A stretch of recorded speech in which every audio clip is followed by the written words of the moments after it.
He thought she died in the crash. He finds her at a café with a daughter who looks just like his mother.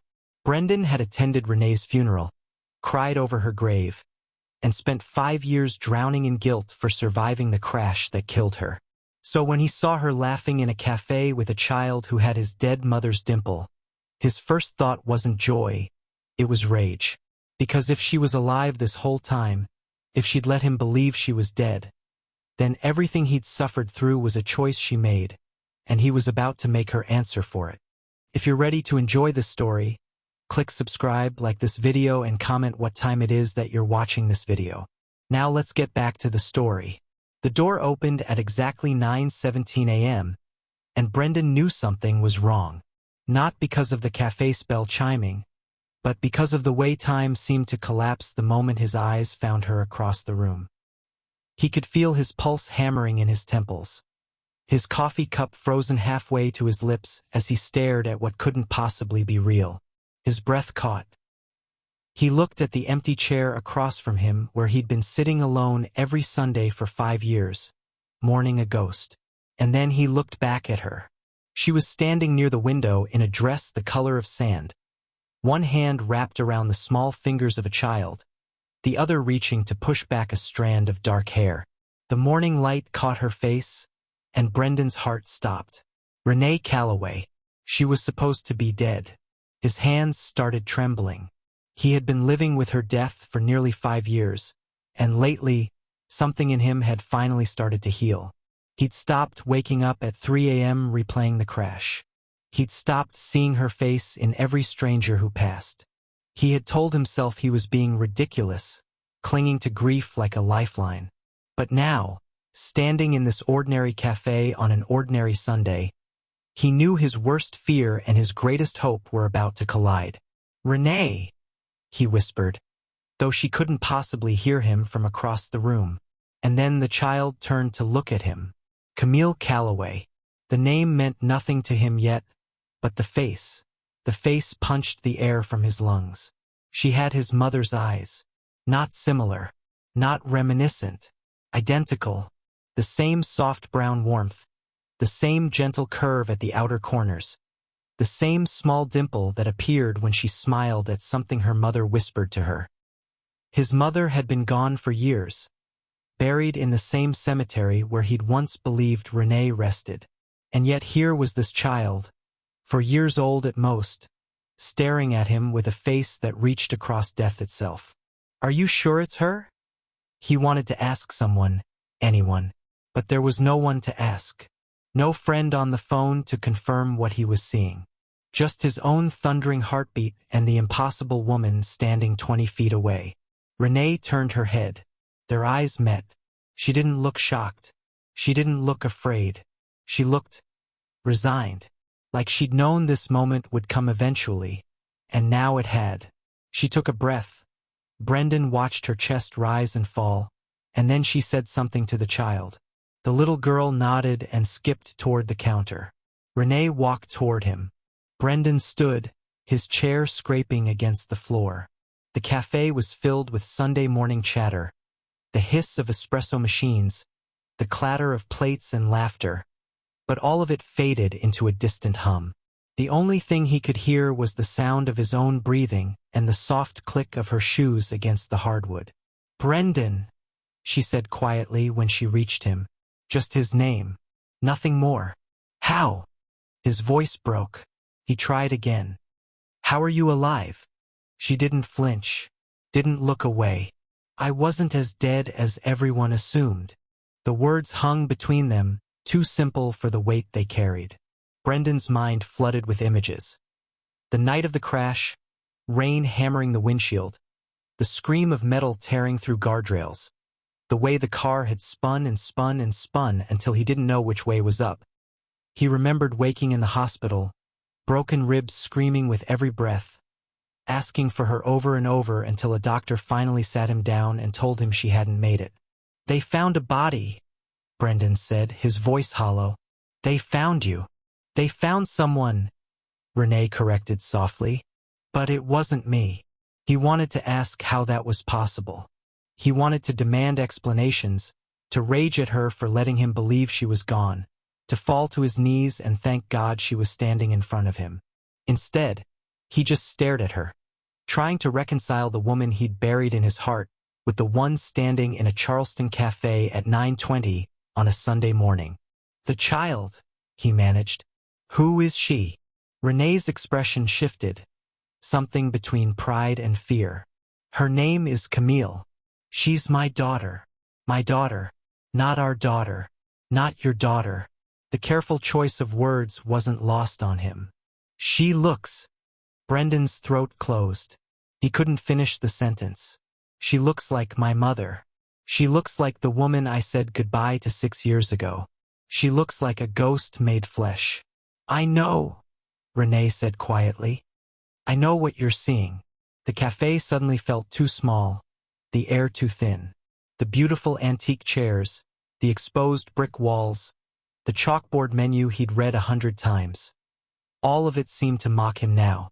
This place had been his refuge, his Sunday morning ritual.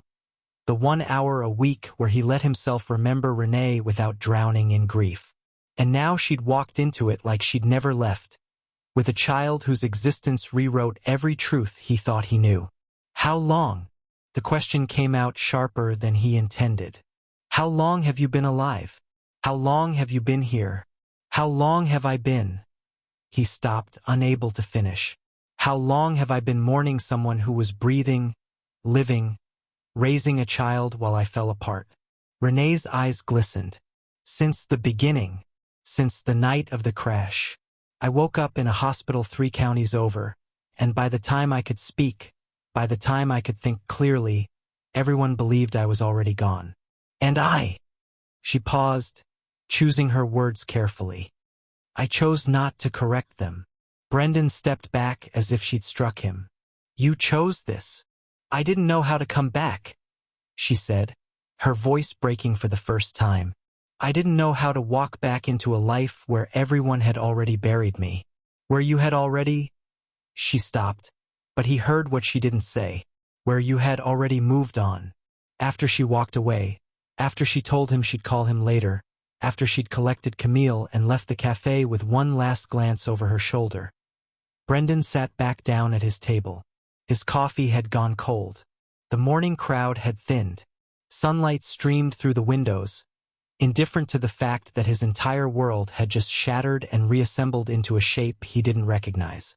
He thought about all the signs he should have seen. The death certificate that had taken weeks to arrive. The way they'd never let him see the body, claiming the crash had been too severe. The closed casket at the funeral. The way his grief counselor had looked at him with something like pity when he insisted something felt wrong. He had catalogued all of it as trauma, as his mind's refusal to accept loss. But what if his instincts had been right all along? What if Renee Calloway had never died at all? When he finally left the cafe 2 hours later, his phone was full of missed calls. He didn't return any of them. He drove home in silence, pulled into his driveway, and sat in his car staring at the house he'd bought to start over, the house that was supposed to represent moving forward. Part of him wanted to drive back to that cafe and demand answers. But another part of him, the part that had just looked into a little girl's eyes and seen his dead mother staring back, wanted to run as far from this truth as possible. He didn't do either. Instead, he went inside, climbed the stairs to his bedroom, and pulled out the box he kept hidden in his closet. The box filled with Renee's things. Letters, photos, a scarf that still smelled like her perfume. He opened it slowly, looking at the face of the woman he'd loved, the woman he'd lost, the woman who'd been alive this entire time. And somewhere across town, in an apartment he didn't know existed, Renee Calloway was putting her daughter to bed, wondering if she'd just made the biggest mistake of her life by letting Brendan see them, or if she'd finally done the one thing she should have done 5 years ago. Either way, there was no going back now. The truth was out, and it was going to change everything. Brendan didn't sleep that night. He stared at his ceiling until dawn broke, then watched the morning light creep across his walls like an unwelcome visitor. By 8:45 a.m., he was back in his car. By 9 o'clock, He was standing outside the café, hands shaking, heart racing, waiting for courage to solidify in his chest. He saw her through the window before he opened the door. Renee sat at a corner table, her back straight, hands wrapped around a ceramic mug that had probably gone cold an hour ago. She was staring at nothing or maybe everything, that distant look people get when they're preparing for battle.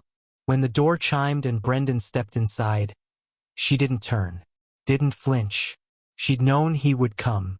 She recognized him before he spoke, before he crossed the cafe floor with footsteps that felt too loud in his own ears.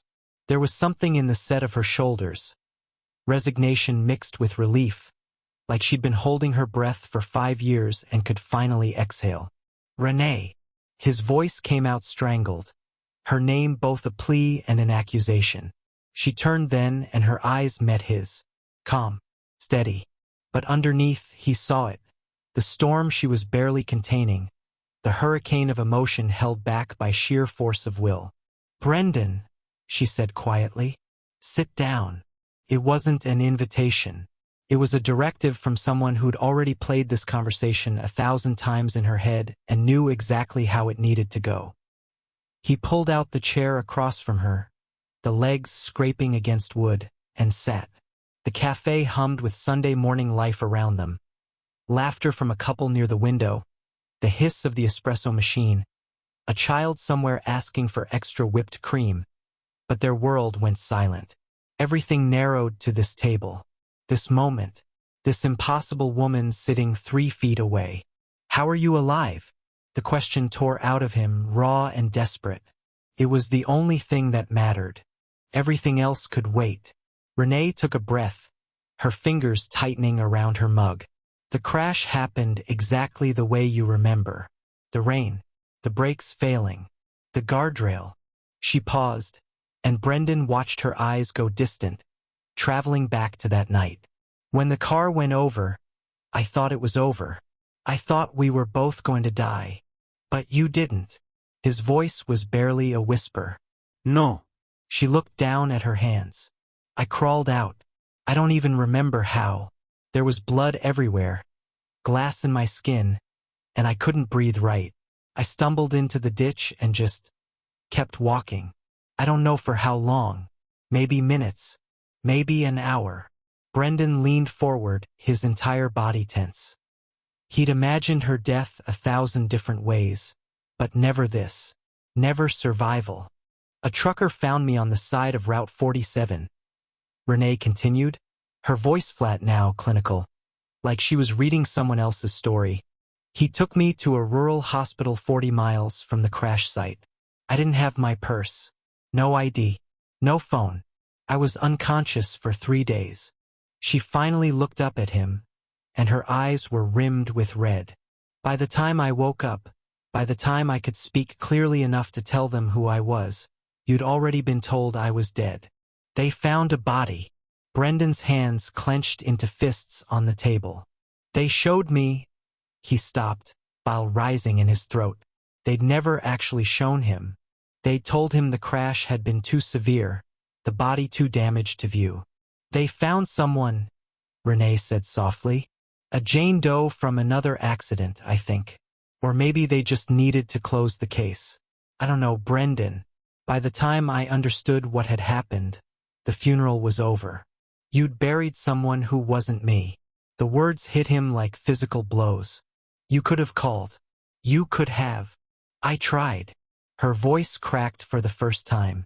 I called your number from the hospital. Someone answered and said you'd moved. Changed your number.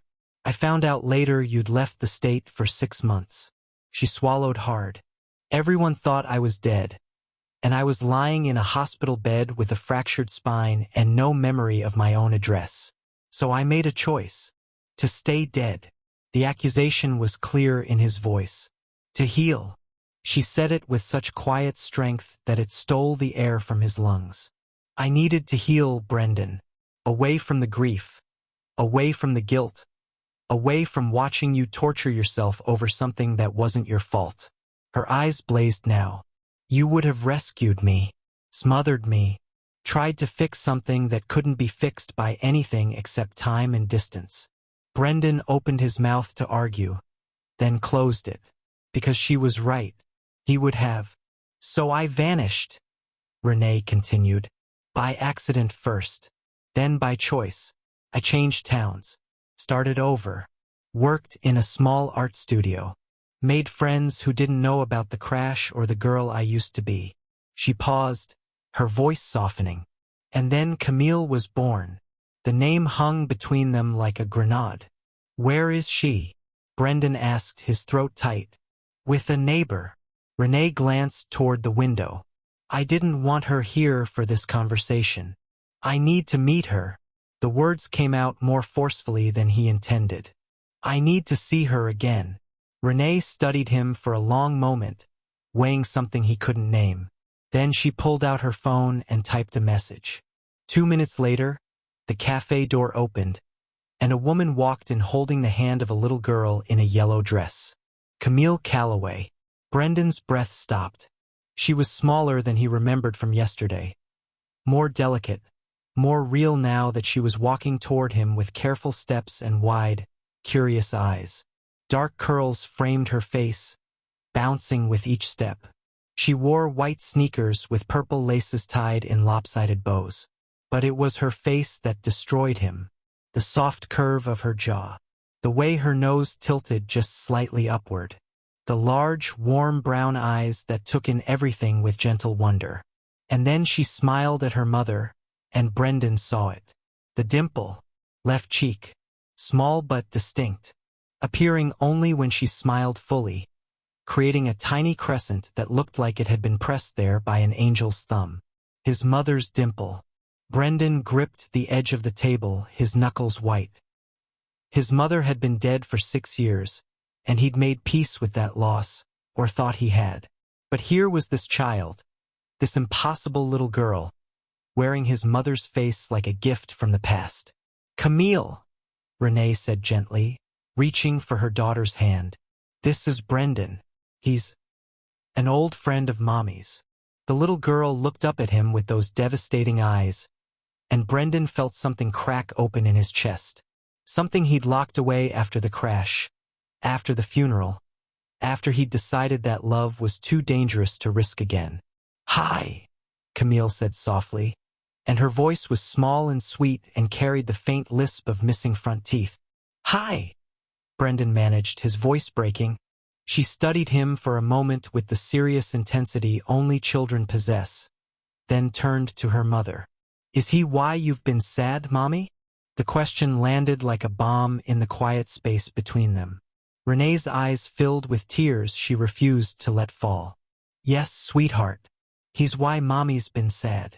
Camille nodded solemnly, as if this made perfect sense. Then she looked back at Brendan and smiled. That full, dimpled smile that reached across death and grief and 5 years of lies, and said, Don't make my mommy sad anymore, okay? Brendan couldn't speak, couldn't breathe, could only stare at this child who looked like a ghost and spoke like an angel and had just asked him to do the one thing he'd been trying to do for 5 years. Stop making people sad. Stop carrying grief like armor. Stop living in the past. Okay, he whispered, and meant it with every broken piece of his heart. Brendan drove home in a fog so thick he couldn't remember taking the turns, couldn't recall stopping at red lights, couldn't say how he ended up in his driveway with the engine still running and his hands welded to the steering wheel. He sat there for 20 minutes, staring at nothing. The memories came in waves, brutal and unforgiving. Renee laughing in the rain outside their apartment, spinning with her arms outstretched while water soaked through her dress. Dance with me, Brendan. Life's too short to stay dry. The way she'd grabbed his hands and pulled him into the downpour, both of them drenched and ridiculous and completely alive. Then the darker memory, the argument before the drive. He couldn't even remember what they'd been fighting about. Something small that had spiraled into something ugly. Her voice rising, his voice matching hers. The way she'd grabbed her coat and said, Fine, I'll drive myself. And he'd let her. God, he'd let her. But it was the last memory that gutted him every time. The moment before the crash, when everything had gone quiet, when the car had started to skid and time had stretched into something elastic and terrible. Her hand reaching for his across the console. Her voice, small and terrified and so full of love it broke something in him even now. I love you, Brendan. And then the windshield had shattered, and the world had gone black, and when he'd woken up, she'd been gone. Except she hadn't been. Brendan finally killed the engine and stumbled inside. The house felt too big, too empty, too full of silence that pressed against his eardrums. He went straight to the spare bedroom, the one he used as an office, the one with the closet where he kept things he couldn't quite throw away. His mother's photo albums. He pulled them down with shaking hands, sat cross-legged on the floor, and opened the first one. The plastic crinkled under his fingers as he flipped through pages of memories preserved in fading Kodak prints. There. Third page. His mother at 25, standing in a garden with the sun behind her, laughing at something off camera. Dark curls falling past her shoulders. Eyes crinkled with joy.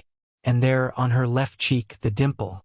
Small and perfect and exactly where Camille sat. Brendan pulled the photo out and held it next to his phone, where he'd secretly snapped a picture of Camille when she wasn't looking. He knew it was invasive, knew it was wrong, but he'd needed proof. Needed to confirm what his gut was screaming. The resemblance wasn't just striking. It was impossible to deny. Same eyes, same nose, same delicate curve of the chin, same dimple that appeared only with a full smile, creating that tiny crescent shadow that looked like joy made visible. Camille wasn't just reminiscent of his mother. She was a mirror, a genetic echo that reached across time and death to grab him by the throat and refused to let go. Brendan, he jerked, dropping both photos.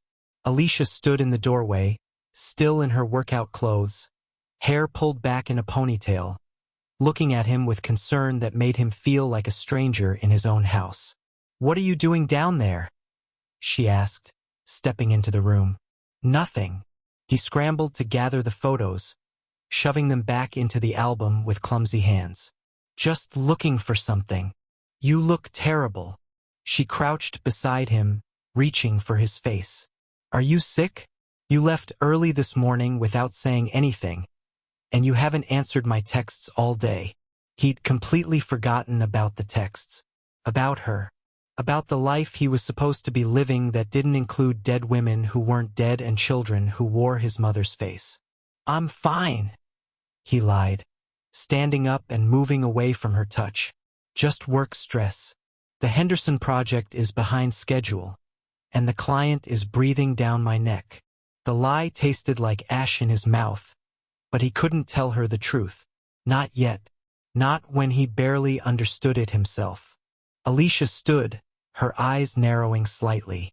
She was too smart to believe him completely, but too kind to push. Yet, okay. Well, I made dinner reservations for 7. That new Italian place on 5th Street you wanted to try. Remember? He didn't remember. Couldn't imagine sitting in a restaurant making small talk while his entire world was disintegrating like wet paper. "Can we reschedule?" The words came out harsher than he intended. I need some time alone tonight." Something flickered across her face. Hurt, confusion, maybe the first whisper of suspicion. "Sure, of course." Her voice was too careful, too measured. "I'll just head home then. Call me later." "Yeah, later." She left, and Brendan heard the front door close with a gentleness that felt like an accusation. He was screwing this up, screwing everything up. But he couldn't think about Alicia right now. Couldn't think about anything except the little girl with his mother's eyes and the woman who'd let him believe she was dead. He returned to the photos, spreading them across the floor like puzzle pieces that might arrange themselves into understanding if he just looked at them long enough. His mother at 30, at 28, at 22, holding him as a baby, her dimpled smile aimed at whoever was behind the camera. Camille smiled just like that, and suddenly Brendan was spiraling. his thoughts racing faster than he could catch them. What if the resemblance wasn't coincidence? What if Camille was his? What if Renee had been pregnant when the crash happened and never told him? The timeline fit. 5 years since the crash. Camille was 4. His chest tightened. His vision blurred. He pressed his palms against his eyes and tried to breathe, but the air wouldn't come right. Don't make my mommy sad anymore. The child's voice echoed in his head, innocent and devastating and carrying a weight she couldn't possibly understand. Across town, in a small apartment with walls painted the color of cream and moonlight filtering through thin curtains, Renee Calloway stood in the doorway of her daughter's bedroom, watching her sleep. Camille lay curled on her side, one hand tucked under her pillow, the other clutching the stuffed rabbit she'd had since birth. Her chest rose and fell with the steady rhythm of childhood dreams, peaceful and unaware of the storm gathering around her small life. Renee leaned against the doorframe, her arms wrapped around herself like she was trying to hold something in or keep something out. She'd thought keeping Brendan away was mercy. For him, for herself, for Camille. She told herself that he'd moved on, that he deserved a life without the complication of a ghost returning from the dead with a child who asked too many questions and looked too much like people he'd lost. She'd convinced herself that anonymity was kindness, that distance was love in its most selfless form. But watching Camille smile at Brendan in the café, watching his face crumble when he saw her dimple, watching him look at her daughter with an expression that was equal parts wonder and devastation, Renee wasn't sure about anything anymore. Maybe she'd been protecting herself more than anyone else. Maybe she'd been a coward dressed up as a martyr, choosing the easier pain of absence over the harder pain of presence. Camille stirred, murmuring something unintelligible, and Renee's heart clenched. "I'm sorry, baby," she whispered into the darkness. "I'm so sorry." For what? She wasn't entirely sure. For the father her daughter had never known? For the man whose world she'd just shattered? For the 5 years of lies that had felt like survival but might have just been the slower way to drown? Renee closed the door softly and walked to the kitchen, where her phone sat on the counter, Brendan's number. His new number that she'd found after months of searching, glowing on the screen. Her finger hovered over the call button. She could end this now, tell him the truth, all of it, or she could let it unravel slowly, each revelation another cut, another wound that might never heal properly. In the end, she did neither. She set the phone down and stood at the window, looking out at the city lights and wondering how you apologize for coming back from the dead. Brendan showed up at her apartment on Tuesday evening without warning, without invitation, without the carefully constructed composure he'd worn at the café. He looked like he hadn't slept in days. Eyes rimmed red, jaw dark with stubble, shirt wrinkled like he'd pulled it from the laundry basket without caring if it was clean. Renee opened the door and knew immediately this wasn't going to be gentle. "We need to talk," he said, and it wasn't a request. She glanced over her shoulder where Camille sat on the living room floor, coloring in a princess book, headphones on, lost in whatever cartoon played on the tablet propped against her knees. "Not here. Not now." "Yes, here. Now." Brendan stepped forward, and Renee had to fight the urge to step back. "You don't get to decide when we have this conversation anymore. You've been deciding for 5 years, and I'm done waiting." Something in his voice, sharp, jagged, barely controlled, made her move. She grabbed her keys and phone, called to her neighbor Mrs. Chun through the adjoining wall that she'd only be a minute, and stepped into the hallway, pulling the door closed behind her. They stood in the fluorescent-lit corridor that smelled like someone's dinner and old carpet, facing each other like boxers waiting for the bell. "Why didn't you call?" Brendan's voice was low but vibrating with rage. "You said you tried once. Once. And then what? You just gave up? You just let me think you were dead. It wasn't that simple." "Yes, it was." He moved closer, and she could see the veins standing out in his neck. "You pick up a phone. You dial. You say, 'Hey, Brendan, surprise. I'm not actually dead. That's simple, Renee. That's so goddamn simple a child could do it. Don't, she said quietly, her own anger rising to meet his. Don't you dare simplify what I went through. You weren't there. You weren't the one who woke up in a hospital bed unable to move, unable to remember your own address, with nurses telling you that everyone back home thought you were buried. So you just accepted it? His hands clenched into fists at his sides. You just thought, well, this is convenient. Guess I'll start over with a clean slate? Yes. The word came out like a slap. Yes, I did. Because the alternative was coming back to a life where I was broken, where everyone looked at me like I was made of glass, where you... She stopped, her breath coming hard. Where you would have destroyed yourself trying to put me back together. That wasn't your choice to make. It was the only choice I had. She was shouting now and she didn't care. Let the neighbors hear. Let the whole building know. I was dead, Brendan. Not to the world, but to myself. Do you understand that? The person who got in that car died on that road. She died when the metal tore through skin, when the glass shattered, when everything she thought she knew about being safe in the world evaporated in 30 seconds of rain and screaming. Brendan's face had gone pale, but he didn't back down. So you ran. So I survived. Her voice dropped to something dangerous. I survived the only way I knew how, and if that makes me a coward, if that makes me selfish, then fine. I'm both. But I'm alive, and I'm standing here, and I built something from nothing when everyone, including you, had already written me off. I mourned you. His voice cracked on the words. I buried an empty casket and stood at a grave with your name on it and cried until I couldn't breathe. Quit my job. I left the state. I fell apart so completely that my own family didn't recognize me. And you were alive. You were alive, and you let me go through that. Renee's eyes burned, but she refused to let the tears fall. I know, and I'm sorry. I'm sorrier than you'll ever understand. But I can't change it. I can't go back and make different choices. I can only stand here now and tell you the truth. I did what I thought I had to do. They stared at each other, breathing hard, the weight of 5 years pressing down on the narrow space between them.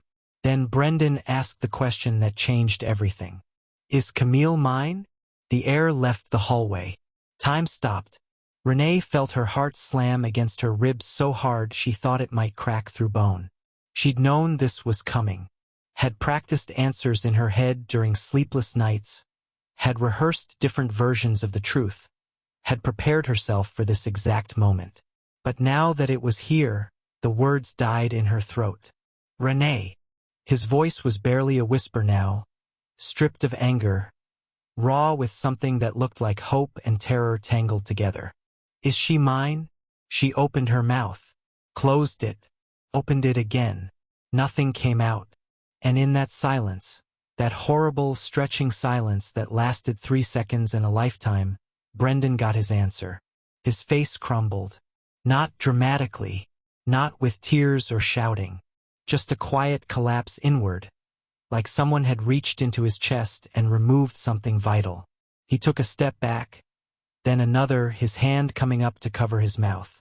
Oh God, he breathed. Oh my God. Brendan. Don't. He held up his other hand, stopping her. Don't say anything. Not yet. I can't. I need. He looked at her apartment door, and she saw it register fully for the first time. His daughter was on the other side of that door. His child. A little girl he'd met 3 days ago, spoken to for 5 minutes, and had been thinking about every second since. How long have you known? His voice was hollow. Since the day she was born. Renee's words came out flat, factual. I was 4 months pregnant when the crash happened. Didn't know it yet. Found out in the hospital after I woke up. Brendan's knees seemed to buckle slightly. He put his hand against the wall to steady himself. For years. You've known for 4 years that I had a daughter, and you never... He couldn't finish. The sentence was too big, too impossible. I was protecting her. Renee heard the desperation creeping into her voice. I was protecting both of you. You'd moved on. You had a life. I couldn't just crash back into it with a child and expect. Moved on. His laugh was ugly, broken. You think I moved on? Renee, I haven't had a full night's sleep in 5 years. I see your face every time I close my eyes. I haven't moved on from anything. She had no answer for that. No defense that didn't sound like an excuse. Brendan pushed off the wall and started walking toward the stairs. She grabbed his arm. Where are you going? I don't know. He pulled away from her grip, but gently, like even now he was afraid of hurting her. I can't be here right now. I can't look at that door and know she's in there and not. His voice broke completely. I need time to think. Brendan, please. Time, Renee. He was already moving down the stairs, his footsteps echoing in the stairwell. Just give me time. She stood in the hallway long after he'd gone, staring at the space where he'd been, feeling the weight of his absence like a physical thing pressing against her chest. For 4 years, she'd feared this moment. The moment when Brendan became a ticking clock, counting down to an explosion she couldn't prevent. The moment when the man she'd once trusted more than anyone became the greatest threat to the carefully constructed world she'd built. That moment was here now, and she had no idea how to survive it. Inside the apartment, Camille looked up from her coloring book as Renee stepped back through the door. Where did you go, Mommy? Just talking to a friend, baby. Was it that man? The one from the café? Renee's throat tightened. Yes. Camille considered this for a moment, then returned to her coloring, humming softly. She was drawing a family, stick figures holding hands under a sun with a smiling face. 3 figures. A woman, a man, a little girl in the middle. Renee looked away before the tears could come. Brendan called in sick on Wednesday morning, his voice flat and convincing over the phone. His boss didn't question it. He'd never missed a day in 3 years, the kind of employee who showed up early, stayed late, buried himself in work because it was easier than going home to an empty house filled with ghosts. But today, work felt impossible. Everything felt impossible except the pull toward a small preschool on Maple Street, where a little girl with his mother's face spent her mornings learning letters and making friends and living a life that had nothing to do with him. Until now. He parked across the street at 11:30 a.m., half an hour before lunch recess. The school was painted cheerful yellow with a playground out back. Swings, slides, a sandbox where kingdoms rose and fell in the span of an hour. A fence surrounded it, waist-high and white, the kind meant more for boundaries than security. Brendan knew this was wrong on some level. Sitting in his car watching a preschool felt like crossing a line drawn in sand, the kind that dissolved the moment you acknowledged it. But he wasn't here to stalk, wasn't here to interfere. He was here to understand, to see her in her world, unaware and unguarded, to see his daughter. The thought still felt foreign in his mouth. His daughter. 2 words that rearranged his entire existence, that made the past 5 years feel like someone else's life he'd been living by accident. At noon, the children spilled into the playground like water breaking through a dam. Bright colors, high-pitched laughter, chaos organized by teachers who looked perpetually exhausted and endlessly patient. Brendan scanned the crowd, heart hammering, looking for their yellow dress, dark curls bouncing, running toward the swings with another little girl, their hands clasped together, giggling about something only they understood. Camille. She looked so small from this distance, so fragile. A strong wind could carry her away, and yet she moved through the world with the fearless confidence of someone who'd never learned that bad things could happen. She pumped her legs on the swing, higher and higher, her head thrown back in pure joy. Brendan's chest tightened. He remembered being that small, remembered his mother pushing him on swings in the park near their old house, her hands gentle but sure against his back. Higher, Mommy, higher. And she'd laugh, that sound that was like sunlight made audible, and push harder, Hold on tight, baby. Don't let go. He could hear her voice so clearly it hurt. Could feel the ghost of those gentle hands that had braided his sister's hair, that had checked his forehead for fevers, that had held his face when she told him she was sick and the doctors said there wasn't much time. She'd lasted 6 months after the diagnosis. Pancreatic cancer, fast and merciless. He'd been 27, old enough to understand death but young enough to believe in miracles that never came. And now here was Camille, wearing his mother's face like an inheritance she didn't know she'd received. The same soft eyes that saw the best in people. The same dimple that appeared when joy couldn't be contained. The same way of tucking her hair behind her ear when she concentrated. A gesture so familiar it made him dizzy. This wasn't coincidence. This was genetics written in bold letters, undeniable and absolute. This was his child. The realization settled over him like a second skin he couldn't remove. It wasn't just intellectual understanding anymore. It was cellular, instinctive. He watched Camille jump off the swing and felt his heart leap with her. Felt the phantom impact when she landed and stumbled and caught herself, laughing. Don't fall. Be careful. You're too high. The thoughts came unbidden, protective and primal and completely foreign. He'd never felt this before. This terror and wonder mixed together. This sense that another person's safety mattered more than his own. This must be what parents felt. This must be what his mother had felt watching him, what fathers felt when they looked at their children and saw infinity compressed into one small, breakable body. Camille ran to the sandbox, dropped to her knees, started building something with plastic molds and serious concentration. Another child, a boy with bright red hair, sat beside her, and together they constructed an entire civilization out of wet sand and imagination. Brendan sat in his car for 45 minutes, watching, just watching, until the teachers called the children back inside and the playground emptied and the spell broke. He drove home in a daze, arrived to find Alicia's car already in the driveway. His stomach dropped. She wasn't supposed to be here.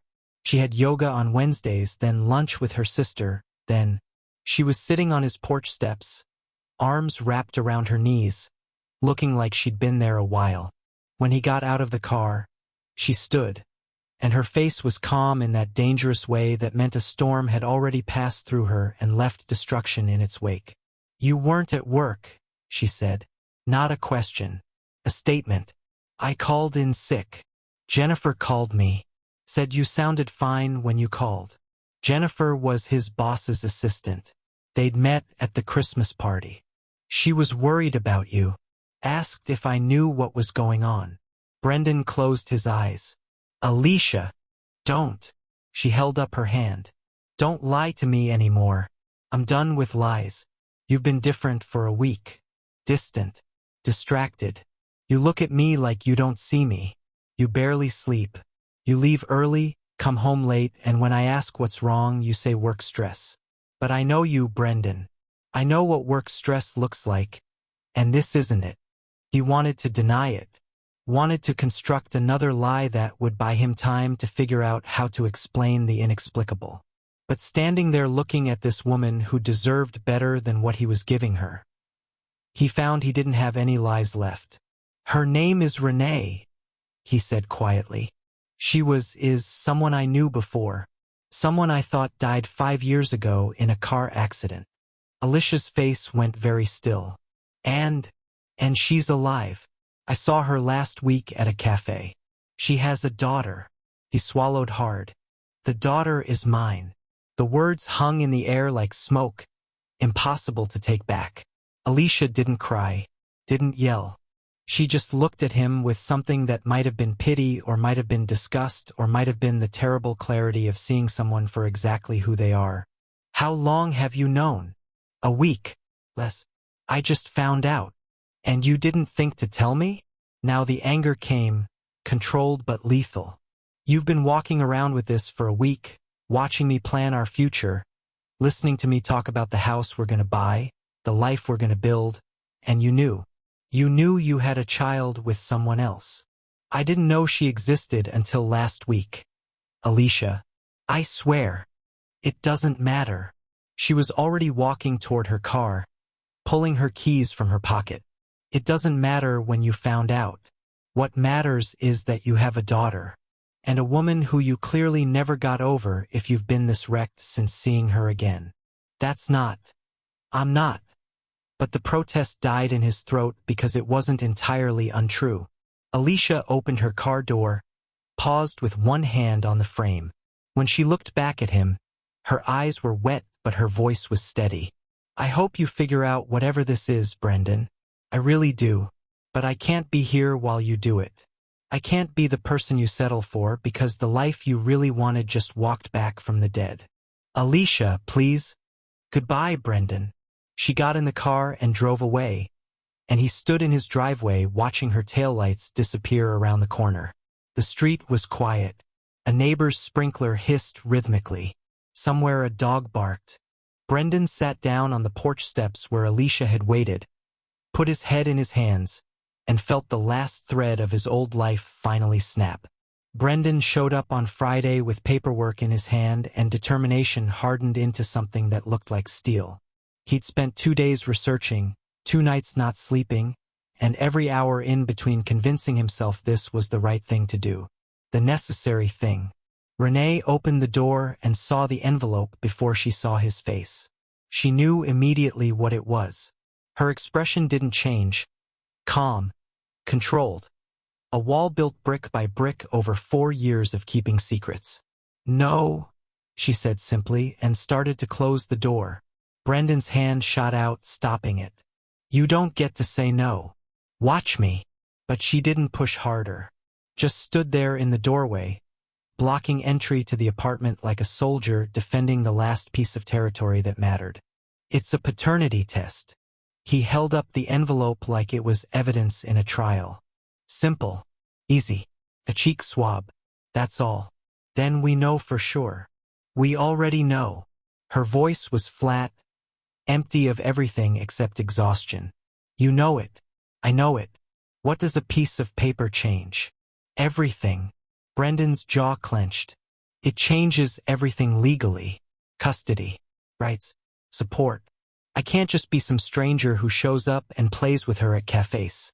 I need... His voice cracked slightly. I need to be her father. You weren't there. The words came out quiet but devastating.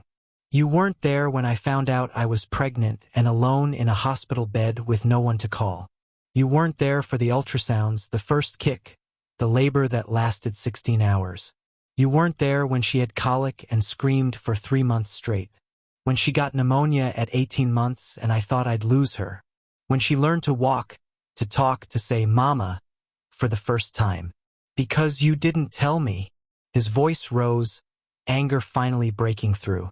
You made that choice. You kept me away. That's not my fault, Renee. That's yours. She flinched but held her ground. I kept her safe.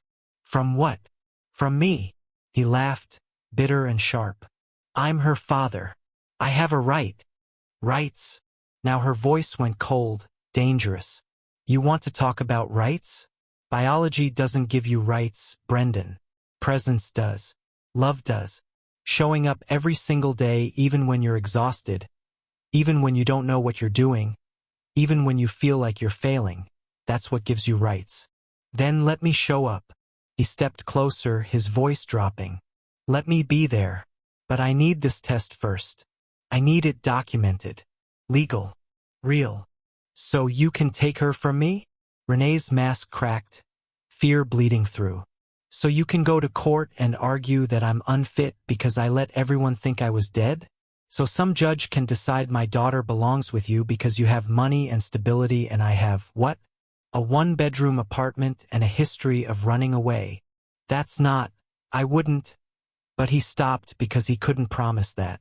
Couldn't promise what he'd do once the test came back positive and lawyers got involved and someone explained parental rights and custody arrangements. This isn't about biology, Renee said, her voice shaking now. It's about the fact that you want proof. You want documentation. You want to own your connection to her instead of earning it.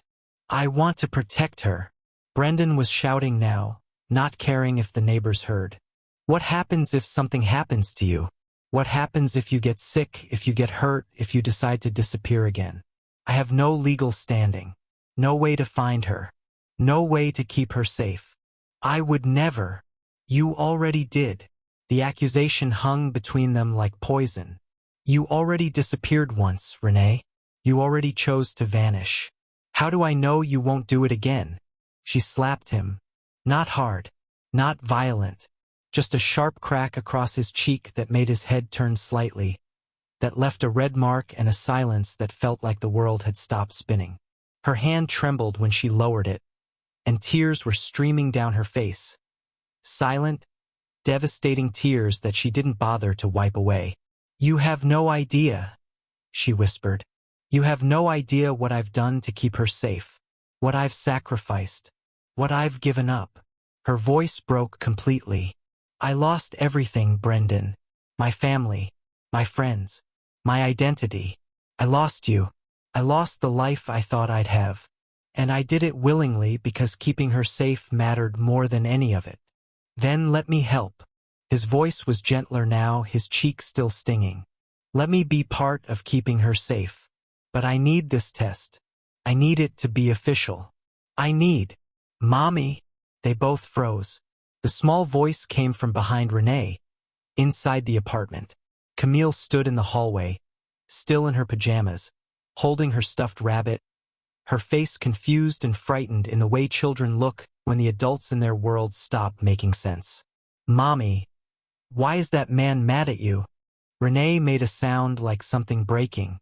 She turned, dropped to her knees, tried to pull Camille into her arms, but the little girl stepped back. Why is he yelling? Camille's bottom lip trembled. Why did you hit him? Baby, Renee reached for her daughter again, and this time Camille let herself be held, but her eyes stayed on Brendan, wide and uncertain. Is he bad? The child whispered against her mother's shoulder. No. Renee's voice was thick with tears. No, baby, he's not bad. We're just. She couldn't finish. Couldn't find words that would make sense to a 4-year-old who just watched her mother slap a stranger and cry. Brendan stood frozen in the doorway, the envelope still in his hand, looking at this child. His child, who was afraid of him now, who was looking at him like he was the villain in a story she didn't understand. I'm sorry, he said quietly. Camille, I'm sorry. I didn't mean to scare you. The little girl buried her face in Renee's neck, and Renee stood, lifting her daughter with practiced ease. When she looked at Brendan, her face was tear-streaked but resolute. You want a paternity test? Fine.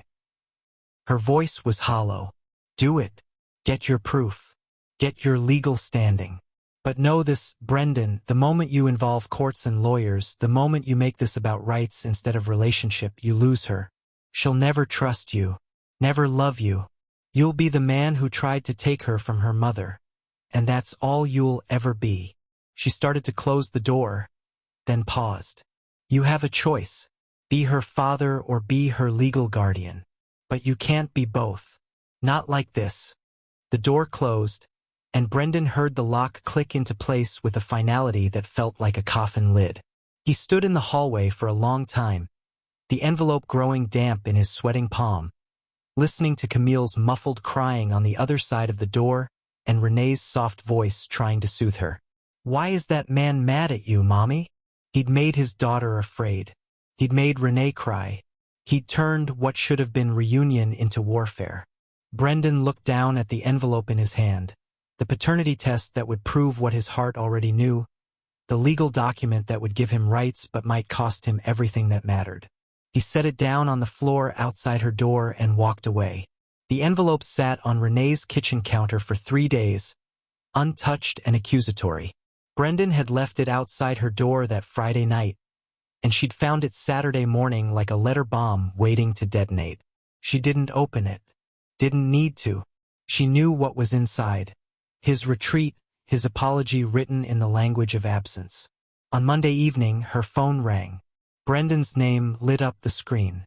She almost didn't answer. almost let it go to voicemail where she could ignore it, delete it, pretend the last week had been a fever dream. But Camille was in the next room singing to her dolls. And that voice, innocent and pure and completely unaware of how fragile her world was, made Renee answer. Yes. No greeting. No worms. I'm sorry. Brendan's voice was rough, like he'd been crying or shouting or both. For everything. For the test, for the threats, for scaring Camille. I'm sorry. Renee closed her eyes. Okay. I don't want to fight you, he continued. I don't want lawyers or courts or any of it. He paused, and she heard him struggling for words. I just want to know her. That's all. Just a chance to know my daughter. The silence stretched between them, heavy with everything unsaid. We'll do the test, Renee finally said, her voice barely audible. But on my terms. My doctor. My timeline. And if you're serious about being in her life, you do it right. Slowly. Gently. No disruptions. Yes. The word came fast, desperate. Anything. Whatever you need. I need you to be patient. I can do that. She wanted to believe him. God, she wanted to believe him. The test was done on Wednesday. A simple cheek swab at Dr. Morrison's office. Camille thought it was funny. This Q-tip rubbing the inside of her mouth. She giggled and asked if Mr. Brendan was sick too. Renee said no, just routine, and caught Brendan's eyes over their daughter's head. His expression was unreadable. The results would take a week. Maybe 2. Brendan waited, but he didn't wait passively. Didn't disappear into silence. Instead, he showed up carefully, deliberately, like someone approaching a wild animal that might bolt at any sudden movement. The first time, he stayed outside the fence at the playground, just watching. When Camille saw him, she waved. He waved back. Renee stood nearby, arms crossed, but she didn't send him away. The second time, he brought a kite. Asked Renee's permission first. She nodded, wary, and watched him show Camille how to hold the string, how to run when the wind caught it, how to let out lines slowly so it wouldn't crash. Camille's laughter carried across the park like music. The third time, he stayed for dinner. Spaghetti and meatballs. Camille talked nonstop about preschool, about her best friend Emma who had a dog, about the new swing set at the park. Brendan listened like every word mattered, like she was the most fascinating person he'd ever met. Mr. Brendan, Camille said seriously, pointing at his shoes, your laces are tied wrong. He looked down at his perfectly tied shoes. They are. Yep. Mommy does bunny ears. You do loops. Bunny ears are superior, Renee said from the kitchen, hiding a smile. Can you teach me bunny ears? Brendan asked Camille solemnly. She nodded and slid off her chair, crouching by his feet. Her small fingers worked the laces loose, and then she demonstrated, slowly, deliberately, narrating each step. First you make a teepee. Then a bunny comes and runs around the tree and pops through the hole. Brendan watched, mesmerized not by the technique but by her concentration. The way her tongue poked out slightly when she focused, the dimple that appeared when she successfully finished the knot. Your turn, she commanded. He tried, failed, tried again.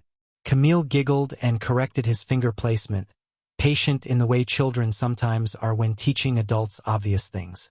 When he finally got it right, she clapped. You did it. Thanks to the best teacher ever. She beamed at him, and something in Brendan's chest cracked open a little wider. The visits became routine. 3 times a week. Then 4. Always with Renee's permission, always on her schedule, always ending when she said it was time. But gradually the boundaries shifted. He came earlier, stayed later, started bringing groceries without being asked. Fixed the leaky faucet Renee had been meaning to call a plumber about. Read bedtime stories in voices that made Camille shriek with laughter. One night she asked about his mother. Did you have a mommy? Camille was tucked into bed, her rabbit under one arm, looking at Brendan with those devastating eyes. I did. He sat on the edge of her bed, Renee hovering in the doorway. She was a lot like you, actually. Really? Really? She had the same smile. And when she smiled really big, she had a dimple, right? He touched Camille's left cheek gently. Right here. Camille touched her own cheek. Fascinated. Where is she now? She's in heaven, Brendan said softly. She got sick when I was grown up, and the doctors couldn't make her better. That's sad. Camille's face scrunched with sympathy beyond her years. It is, but I have lots of good memories. She used to sing me lullabies. Want to hear one? Camille nodded enthusiastically. Brendan's voice was rough but tender as he sang. Some old melody about stars and dreams and being loved no matter what. Renee watched from the doorway, her throat tight, as her daughter's eyes grew heavy and finally closed, a small smile on her face. When he stood, Renee was crying silently. She would have loved her, Brendan whispered, meaning his mother, meaning Camille. So much. I know, Renee managed. The call came on a Tuesday afternoon. Brendan was at work when his phone rang. Dr. Morrison's office. He stepped into the hallway, his heart hammering so hard he thought he might be sick. The results are in, the nurse said. You can come by any time to pick them up, or we can email them if you prefer. What do they say? He couldn't wait, couldn't breathe. I'm not authorized to disclose over the phone, but, she paused, and he heard compassion in her voice. Congratulations, Mr. Lowell. The world tilted. He called Renee immediately. She answered on the first ring. I know, she said before he could speak. They called me too. Renee. I know, she said again, and her voice was steady but fragile, like glass holding water. You're her father. Officially. Legally. In every way that matters. Can I come over? A pause. Then, yes. Come over. Renee opened the door and looked at him. Really looked at him. For the first time in weeks without the armor of anger or fear. Just looked at this man who was suddenly, irrevocably bound to her forever through the small person singing in the next room. Everything changes now, she said quietly. I know. No. She shook her head. You don't understand. For 4 years I controlled everything. Every decision, every choice, every direction her life took. That was me. I built this world for her. And it was small, but it was safe. And I knew every corner of it. You're afraid I'll take that from you. I'm terrified you will. Her voice cracked. I'm terrified that now you have proof, now it's official. You'll decide I'm not enough. That this apartment isn't enough. That my life isn't enough. And some judge will agree with you. Brendan stepped closer. I'm not trying to take her from you. Then what are you trying to do? He looked past her to where Camille was building a tower of blocks, oblivious to the conversation reshaping her future. I'm trying to be her father. I'm trying to love her the way my mother loved me. I'm trying to... His voice broke. I'm trying not to miss another second of her life. Renee wiped her eyes roughly. She calls you Mr. Brendan. I know. What do you want her to call you? The question hung between them, massive and terrifying. I don't know, Brendan admitted. What do you want? Renee looked at her daughter, their daughter, and felt the life she'd rebuilt starting to shift beneath her feet like sand. I don't know either, she whispered. I don't know anything anymore. The backyard was small, but Renee had transformed it into something magical. String lights crisscrossed overhead like captured stars. Pink and yellow streamers twisted in the evening breeze. A banner strung between 2 trees proclaimed in glittery letters, Happy 5th birthday, Camille. Brendan arrived early, his hands shaking slightly as he carried the wrapped gift. Small box, careful wrapping, a secret that felt too big for the paper containing it. Children ran past him in a blur of sugar-fueled chaos, their screams of joy piercing the twilight. Parents clustered near the food table, making small talk while keeping one eye on their offspring. Renee stood by the cake. 5 layers, rainbow frosting, A unicorn perched on top, and when she saw Brendan, something in her face softened. Not quite a smile, but close. An acknowledgement that he belonged here now, that his presence was no longer an intrusion but an expectation. "You made it," she said. "I wouldn't miss it." He held up the gift. "Where should I put this?" She pointed to a table already overflowing with presents wrapped in cartoon characters and metallic bows. His simple brown paper and white ribbon looked humble beside them, almost apologetic. Camille found him before he could second-guess the gift. She wore a princess dress, layers of tulle, plastic tiara, face painted with butterflies, and launched herself at his legs with the full force of her 5-year-old enthusiasm. "Mr. Brendan, you came." She grabbed his hand. "Come see the bounce house. Emma's mom rented it, and it's so big, and I jumped so high I almost touched the sky." He let himself be dragged across the yard, past kids he didn't know, toward an inflatable castle that dominated the space like a cheerful siege weapon. Camille kicked off her shoes and scrambled inside, bouncing with abandon, her tiara sliding sideways. "Watch me," she shouted. "Watch." Brendan watched. Of course he watched. He'd watch her forever if given the chance, memorizing every moment like someone who knew what it meant to have time stolen. The party flowed like water, games, laughter, the organized chaos of children's joy. Musical chairs. Pin the tail on the unicorn. A piñata shaped like a star that took 15 minutes and 3 blindfolded adults to break. When candy exploded across the grass, the children descended like beautiful locusts. Then cake. Everyone sang while Camille glowed in the candlelight, her face luminous with the kind of happiness that exists only in childhood, before the world teaches you that good things end. She closed her eyes, made a wish, and blew. 5 candles extinguished in one breath. The adults applauded. Brendan felt his throat close. Presents came next. Camille tore through wrapping paper with gleeful destruction. Dolls, books, art supplies, dress-up clothes, each gift received with genuine delight. She was a gracious recipient, thanking each person by name, even the adults she barely knew. Then she reached Brendan's gift. The brown paper came away carefully. She'd slowed down now, tired from the excitement, her movements more deliberate. She lifted the lid of the small velvet box and gasped. Inside lay a necklace, delicate gold chain, small pendant shaped like a bird in flight. Simple, elegant, timeless. "It's beautiful," Camille whispered, touching it with reverent fingers. Brendan knelt beside her, aware of everyone watching, aware of Renee's sharp intake of breath behind him. "It belonged to my mother," he said quietly. "Your grandmother. She wore it every day. She said it made her feel free, like she could fly anywhere." Camille looked up at him with those eyes.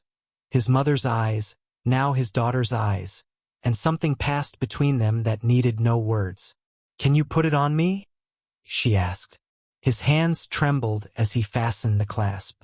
The pendant settled against her collarbone, looking simultaneously too big and exactly right. Camille ran to show her friends, touching the necklace every few seconds like she needed to confirm it was real. Renee appeared at Brendan's elbow. "That was your mother's." Not a question. "Yes. It's too much. It's exactly enough." He met her eyes. She would have wanted Camille to have it. Renee looked like she might cry, might argue, might thank him. But then Emma's mother announced it was time for sparklers, and the moment passed. The guests left in waves as darkness settled. Children carried home on tired parents' shoulders, clutching goodie bags and melting with exhaustion.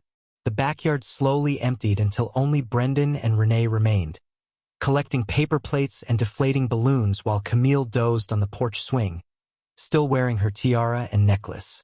"Thank you for inviting me," Brendan said, tying off a garbage bag. "She would have been devastated if you didn't come." Renee's voice was soft, worn thin by the evening. "Would you have been?" She stopped moving. "What?" "Devastated.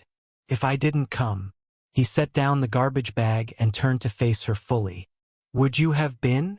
Brendan. I never stopped loving you. The words came out in a rush, like he'd been holding them underwater and they'd finally fought their way to the surface. I need you to know that. Through all of it, the grief, the mourning, the years of trying to move on, I never stopped. Couldn't. You were the last thought before I slept and the first when I woke up. You were in every song, every sunset, every moment of beauty that felt wrong because you weren't there to see it. Renee stepped back, shaking her head. Don't do this. I'm not trying to complicate things. I just need you to know. It's too much. Her voice climbed toward panic. It's too fast. Too soon. Too. She pressed her hands against her temples. We just found each other again. We're still figuring out how to be parents together. We can't. I can't. I'm not asking for anything, Brendan said desperately. I just wanted you to know. But knowing changes things. She was breathing hard now, eyes wide with something that looked like fear. Don't you understand? I can handle us co-parenting. I can handle you being in Camille's life. I can handle sharing custody and making schedules and figuring out holidays. But I cannot. Her voice cracked. I cannot handle you looking at me like that again. Like what? Like I'm your second chance. Like finding me alive means we get to rewrite the ending. Like love is enough when we both know it never was. Tears streamed down her face now. You can be her father, Brendan. You deserve that. She deserves that.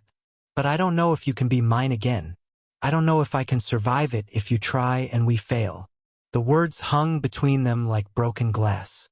I should go, Brendan said, his voice hollow. Yes. She wouldn't look at him. You should. He walked toward the gate, each step feeling like moving through concrete. At the threshold, he paused, looked back at the house where his daughter slept wearing his mother's necklace, where the woman he'd never stopped loving stood surrounded by the debris of a birthday party that had been perfect until he'd ruined it. I'm sorry, he whispered.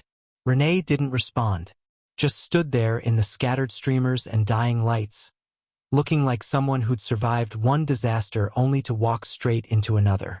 Brendan left. He didn't see Camille standing at the top of the stairs inside, no longer sleeping, her small hand clutching the necklace at her throat. Didn't see her watching through the window as he walked away. Didn't see the confusion on her face as she tried to understand why the adults she loved kept hurting each other. But Renee saw. She turned and found her daughter's eyes on her, wide, knowing, sad in a way children shouldn't be. Mommy! Camille's voice was small. Why did Mr. Brendan leave? Renee climbed the stairs, gathered her daughter into her arms, and lied the way parents do when truth is too heavy for small shoulders. He just had to go home, baby. Camille touched the necklace. Is he coming back? Renee closed her eyes and held her daughter tighter. I don't know, she whispered. I don't know. 3 weeks passed like a slow bleeding. Brendan kept his distance the way wounded animals do, retreating to lick wounds that wouldn't close, giving space that felt more like exile. He didn't call, didn't text, didn't show up at the playground or the preschool or the apartment that had become as familiar as his own heartbeat. He went to work, came home, stared at walls that had no answers. At night, he looked at the photo on his phone. Camille at her birthday party, the necklace catching light, her smile so pure it hurt to witness. His daughter, his impossible, beautiful, heartbreaking daughter who he was choosing not to see because the alternative, seeing her and not seeing Renee, felt like a different kind of death. Camille asked about him every day. The first week, she was matter-of-fact. When is Mr. Brendan coming back? Soon, baby, Renee lied. The second week, confusion crept in. Did I do something wrong? Is he mad at me? No, sweetheart. Never. He could never be mad at you. The third week, she stopped asking. Just touched the necklace at random moments, during breakfast, in the bath, before bed, like she was checking to make sure it was still real, that he had been real. Renee watched her daughter transform from joyful to subdued, watched the light dim slightly in those eyes that looked so much like the man who'd given her the necklace, and felt something crack inside her chest. She'd survived a car crash, survived months of recovery, survived building a life from nothing, survived 5 years of secrets and silence. But watching her daughter grieve someone who was alive and choosing to stay away, that, she discovered, was a different kind of survival. The kind that required something she'd thought she'd lost in that crash. Courage. It happened on a Sunday morning. Renee woke to sunlight streaming through curtains and Camille standing beside her bed, already dressed, the necklace glinting against her yellow shirt. "Can we go to the café?" Camille asked. "The one with the good pancakes?" Renee's heart stuttered. The café. The place where everything had begun and broken and just might, be mended. "Why that café, baby?" Camille touched her necklace. "Because that's where I met Mr. Brendan. And maybe if we go there, he'll come back." The logic of a 5-year-old. The hope that geography could undo heartbreak. The belief that showing up was sometimes enough. Renee sat up slowly, looked at her daughter's face. So full of trust, so certain that the world made sense if you just tried hard enough, and made a decision. "Okay," she said. "Let's go." She texted him from the car. Just one line, her thumb hovering over the send button for a full minute before she found the courage to press it. Same place, same table. She didn't add explanation or apology or promise, just coordinates for a second chance.